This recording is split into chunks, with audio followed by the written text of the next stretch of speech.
On avait fait une vidéo explicative de la technique de l'embolisation d'adénome de prostate et on a eu à la suite de cette vidéo de nombreuses questions et interrogations car c'est une technique qui est peu connue du grand public. Donc le but de cette vidéo c'est de répondre au mieux et le plus simplement possible aux questions qu'on a eues en retour de cette vidéo. Je suis Alphonse Thomé, je suis radiologue interventionnel dans le groupe IMA-Sud. Je suis déjà radiologue, donc spécialiste de l'imagerie médicale, et ma surspécialité c'est la radiologie interventionnelle, c'est-à-dire le traitement par technique micro-invasive guidée par l'imagerie.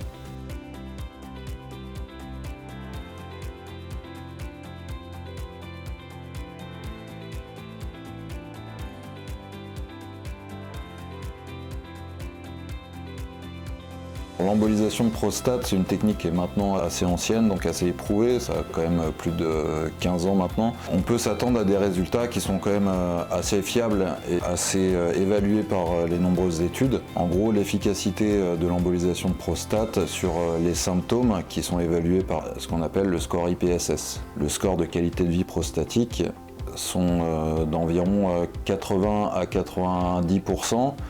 Avec une efficacité au bout d'une quinzaine de jours maximum qui s'étale jusqu'à un plateau d'efficacité à environ 6 mois.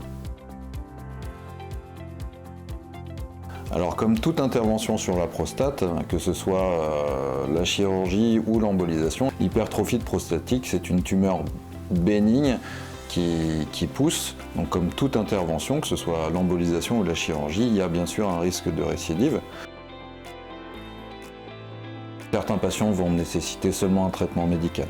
D'autres, jusqu'à maintenant, nécessitaient un traitement chirurgical. Depuis la création de l'embolisation, on peut, dans beaucoup de cas, faire l'embolisation qui va prévenir et retarder une éventuelle opération. Parfois, elle va être suffisante et parfois, ça va durer plusieurs années. Au bout d'un moment, les patients préféreront avoir un traitement par chirurgie.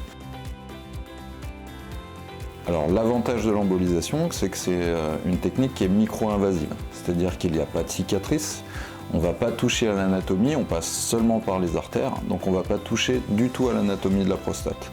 Donc il n'y a aucune conséquence sur le sphincter interne supérieur de la prostate qui va être responsable dans certaines chirurgies ou dans certains cas avec certains médicaments d'une éjaculation rétrograde. C'est pas le cas de l'embolisation. Encore une fois, on ne touche pas à l'anatomie. Et l'avantage, c'est que les effets secondaires post-intervention immédiat vont être très variables entre les patients. Certains patients n'auront aucun effet secondaire et d'autres auront des sensations de type prostatite.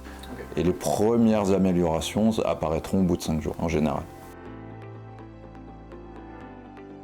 Ça n'a aucun impact sur la fonction sexuelle. Encore une fois, on ne touche pas du tout à l'anatomie.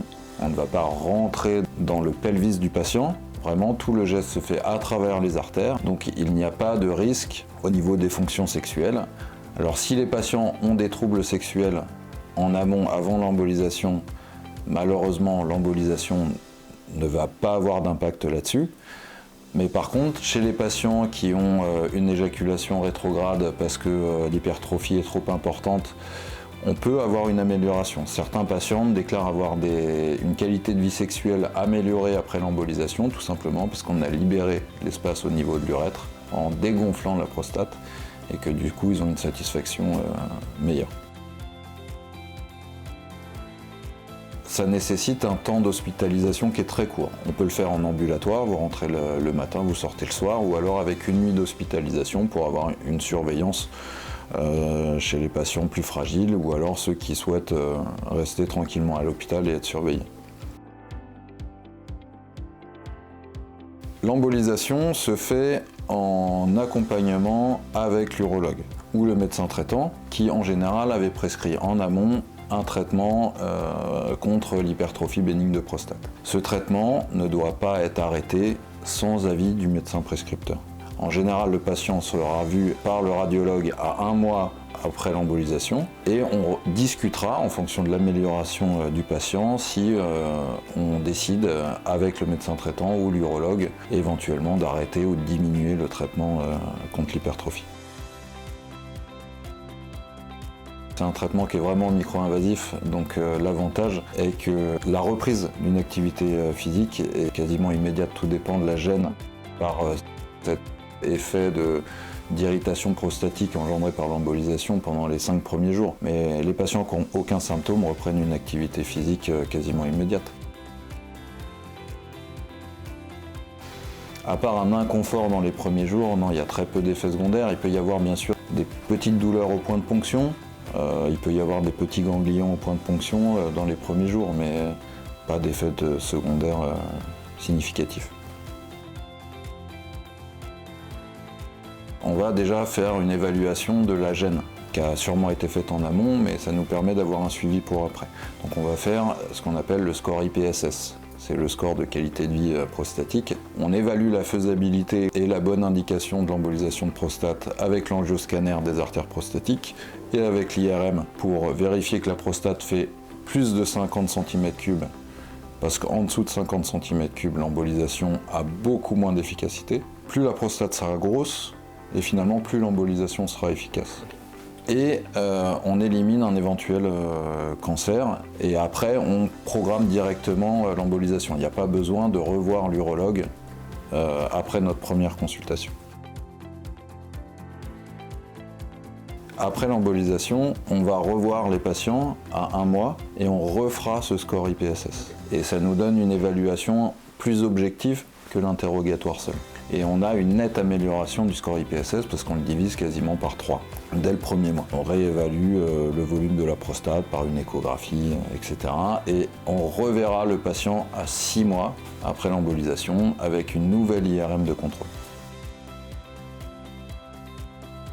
Oui, c'est une intervention qui se fait, en tout cas dans notre équipe, avec les anesthésistes. C'est une sédation légère, donc les patients vont juste être apaisés, parfois ils vont dormir. Il n'y a pas d'intubation, c'est pas une anesthésie lourde, c'est pour ça que c'est une intervention qui est très bien supportée, peu importe l'âge et les facteurs de risque. Mais pour toute anesthésie, il faut être à jeun. Un traitement qui est très peu invasif et très peu agressif, donc très bien supporté. Donc on peut le faire chez des patients très fragiles quand justement il y a des contre-indications opératoires. La seule réelle contre-indication qui empêche de faire l'intervention, c'est soit l'allergie stricte aux produits de contraste iodé, et la deuxième contre-indication, c'est si les artères étaient bouchées sur le scanner, évidemment on ne pourrait pas emboliser. Alors il faut bien différencier adénome et cancer. L'hypertrophie bénigne de prostate, elle se développe aux dépens de la partie centrale de la prostate. Les cancers, en général, dans la majorité des cas, ils vont se développer aux dépens de la partie périphérique. Il n'y a aucune preuve à ce jour que l'embolisation ait une quelconque efficacité ou une quelconque prévention vis-à-vis du cancer. Vraiment, c'est deux choses complètement différentes et indépendantes. Et dans tous les cas, la priorité, ça sera bien sûr le traitement du cancer s'il était dépisté. Oui, c'est une intervention qui est prise en charge par la sécurité sociale parce que la gêne occasionnée par l'hypertrophie prostatique a un réel impact sur la santé, sur la fonction rénale, sur la vessie, etc. Donc c'est pas un traitement de confort, c'est vraiment un traitement d'une pathologie. Donc au même titre que la chirurgie, c'est complètement remboursé par la sécurité sociale. Les délais d'intervention sont aux alentours de 3 à 4 mois. Le mieux, c'est d'avoir un courrier d'adressage de la part du médecin traitant ou de l'urologue pour avis sur une éventuelle embolisation de prostate et prendre rendez-vous auprès d'un radiologue interventionnel du groupe IMASUD qui vous verra en consultation et évaluera la faisabilité.